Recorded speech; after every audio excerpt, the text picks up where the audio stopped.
नमस्कार, आदाब, मैं रईस मलिक और आप देख रहे हैं जलसा टाइम्स। खास मुलाकात में खास मेहमान हमारे साथ मौजूद हैं। वो अभी 2024 के लोकसभा चुनाव में गठबंधन से सपा प्रत्याशी थे नगीना लोकसभा से। वो पूर्व जज हैं और पीडीए जनसुनवाई के तहत कोतवाली देहात में एक कार्यालय उन्होंने खोला है, जिसके तहत वो जनसुनवाई करते हैं, लोगों की समस्याओं का समाधान कराते हैं।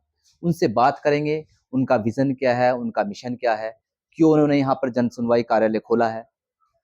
मनोज कुमार जज साहब, बहुत बहुत स्वागत है हमारे चैनल पर आपका। बहुत बहुत शुक्रिया, बहुत बहुत साधुवाद। पहला सवाल कि आपकी लोकसभा जहां से आप चुनाव लड़े, 5 विधानसभा उसके अंतर्गत आती हैं, कोतवाली ही क्यों चुना आपने इस कार्यालय के लिए?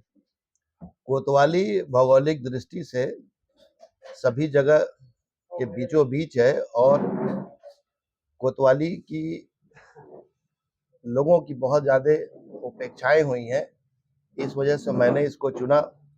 चुनाव के दौरान चूंकि कार्यालय धामपुर में रखा हुआ था, ऑफिसेज जनपद में कई जगहों पे विचार चल रहे हैं पीडीए जन सुनवाई खोलने के लिए, लेकिन ये सबसे उपयुक्त स्थान लगा और हमारी पूरी टीम ने कहा कि ऐसी जगह रखा जाए जिससे कि आवागमन और लोगों को आने में 24 घंटा सुविधा उपलब्ध हो। पीडीए जनसुनवाई कार्यालय खोलने की आवश्यकता क्यों पड़ी? क्योंकि जो आम जन लोगों की, जो आम आदमी है, खास करके जो ग्रामीण क्षेत्रों से लोग आते हैं, जो कमजोर समाज के लोग हैं, वो लोग, उनकी बात, उनके हक अधिकार की बात सरकार के द्वारा शासन में उस स्तर तक सुनी नहीं जा रही है और उनको न्याय नहीं मिल पा रहा है। इसीलिए इस तरह की पीडीए जन सुनवाई कार्यालय खोली गई है, जिससे कि सभी को ज़्यादा से ज़्यादा न्याय दिलवाया जा सके और उनके हक अधिकार की रक्षा की जा सके। न्यायिक सेवा छोड़ करके आप राजनीति में आए हैं, क्या रीजन?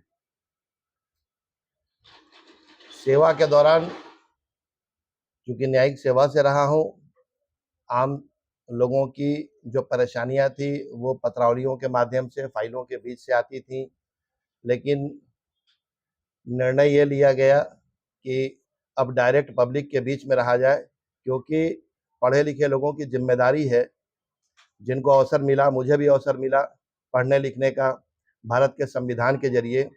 2024 के जो हालात इस मुल्क में रहे हैं वो इस तरीके से रहे हैं कि भारत एक अजीबोगरीब तरह से स्थिति में गुजर रहा है, जहां भारत के संविधान को मानने वाले लोग और भारत के संविधान का विरोध करने वाले लोग आमने सामने रहे। मैंने तय किया कि जो भारत के संविधान से मुझे और हमारे परिवार को, हमारे समाज को प्राप्त हुआ है, उसके लिए मैदान में उतरा जाए और संवैधानिक अधिकारों की रक्षा की जाए। आपकी पार्टी और विपक्ष एक बात कहता है, चुनाव में भी ये रहा है कि संविधान खतरे में है। तो आपके अकॉर्डिंग किस तरीके से संविधान खतरे में है, ये थोड़ा सा बताने का प्रश्न है। संविधान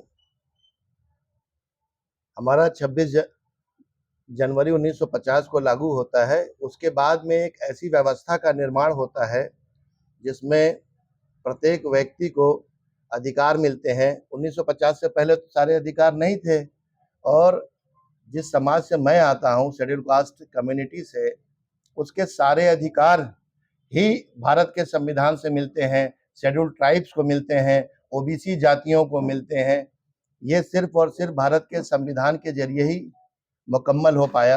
लेकिन 75 वर्षों में जिस तरह की व्यवस्था बन जानी चाहिए थी वो नहीं बन पाई। उसकी वजह सिर्फ और सिर्फ यह है कि जो लोग संसद के अंदर और असेंबली के अंदर जा रहे हैं वो अपने निजी स्वार्थों से या दबाव में रहकर कार्य कर रहे हैं। जो नीतियां आम आदमी के बीच में होनी चाहिए, जिन नीतियों पे काम करना चाहिए, जिसकी कल्पना हमारे संविधानविदों ने और महापुरुषों ने की थी, कल्याणकारी योजनाएं जो प्रत्येक व्यक्ति का अधिकार है, संवैधानिक अधिकार है, उसके लिए उस तरह की व्यवस्था का निर्माण नहीं कर पा रहे हैं। इसीलिए हमने निर्णय लिया कि जो अधिकार आम आदमी के लिए उपलब्ध है उसको धरातल पर ले आया जा सके। जन सुनवाई चल रही है आपकी, क्या ये इसी तरीके से जारी रहेगी आगे भी? निश्चित रूप से, क्योंकि मैंने निर्णय ही लिया था, संकल्प लिया था कि जनता के बीच में रहकर सेवा करूंगा और यह मेरे मन का काम है, इसीलिए मैंने 17-18 साल की सेवा त्याग दी और आम जन लोगों के बीच में रहकर सुनवाई कर रहा हूँ। बहुत लोगों का समर्थन प्राप्त हो रहा है और बिजनौर ही नहीं, बिजनौर के आस-पास के गरीब समाज के लोग, खास करके मुस्लिम समाज के लोग, पिछड़े समाज के लोग, किसान समाज के लोग, ये लोग आ रहे हैं अपनी परेशानियां लेकर। बहुत सारी दिक्कतों का निवारण इस जगह से किया जा रहा है। इसमें जनपद आ जाइए आप लोग, लोगों का सहयोग भी मिल रहा है और शासन प्रशासन से भी अपनी बात अपने जरिए उनकी बात अपने जरिए रखी जा रही है, जिससे कि लोगों को ज़्यादा से ज़्यादा रिलीफ मिल रहे हैं। 2027 में कोई विधानसभा चुनाव लड़ने का इरादा है? अभी फिलहाल इरादा बिल्कुल नहीं है। अभी सिर्फ और सिर्फ जनता के बीच में रहकर उनकी परेशानियों को समझना, उनके दुख तकलीफों को समझना और जो मौजूदा सरकार है, जो जन विरोधी है, संविधान विरोधी है, उसके लिए कलम से लेकर सड़क तक हम लोग पूरी तैयारी और हमारे राष्ट्रीय अध्यक्ष अखिलेश यादव जी इस बार पूरी तरह से संकल्प ले चुके हैं कि 2027 में ये जन विरोधी और संविधान विरोधी सरकार को उखाड़ फेंकना है। एक आखिरी सवाल, यूपी में उपचुनाव 9 सीटों पर हो रहे हैं, उसको लेकर के आपका क्या कहना है कि आपकी जो इंडिया गठबंधन है वो कितनी सीटें यहाँ पर जीतने में कामयाब हो पाएगी? एक तरफा जीत होने जा रही है और जो लोग 400 का नारा दिए हुए थे वो 240 में सिमट गए। ये सिर्फ और सिर्फ राष्ट्रीय अध्यक्ष अखिलेश जी, आदरणीय राहुल जी की वजह से हो पाया है, ये सभी को पता है। और इसकी जो गूंज है वो उत्तर प्रदेश से शुरुआत हुई थी और 9 सीटें जो अभी उपचुनाव होने हैं, इसमें सभी लोग, हर तरीके के, हर समाज के लोग, उसमें दलित हो गए, पिछड़े हो गए, मुसलमान हो गए, क्योंकि ये सरकारों से ज़्यादा पीड़ित है। इनके नेता एक से एक बयान दे रहे हैं जिससे आम लोगों के बीच में गुस्सा है। ये किसान विरोधी सरकार है। इस जिले में कई किसान संगठन 365 दिन मुद्दों को लेकर कार्यालय से लेकर सड़कों तक आंदोलन कर रहे हैं, लेकिन ये गूंगी और बहरी सरकार सुनने के लिए तैयार नहीं है। आम आदमी इनकी नीतियों से त्रस्त है। इनका काम केवल जनता के बीच में धर्म के नाम पर, जाति के नाम पर नफरत फैलाना रह गया है और आम आदमी इस बात को समझ चुका है। बहराइच जैसी घटना हम लोग देख चुके हैं, हाथरस जैसी घटना देख चुके हैं। आम आदमी पूरी तरीके से इनसे उब चुका है।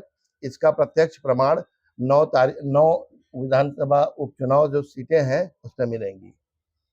ये थे हमारे साथ मनोज कुमार, पूर्व जज, जो बता रहे हैं कि 9 विधानसभा सीटें उनका इंडिया गठबंधन जीतने जा रहा है और जो पीडीए जन सुनवाई के तहत यहाँ पर जन सुनवाई की जा रही है उनके द्वारा, वो आगे इसी तरह जारी रहेगी। आप देखते रहिए आगे खबरों के लिए जलता टाइम्स। मैं कैमरामैन सरताज मलिक के साथ रईस मलिक।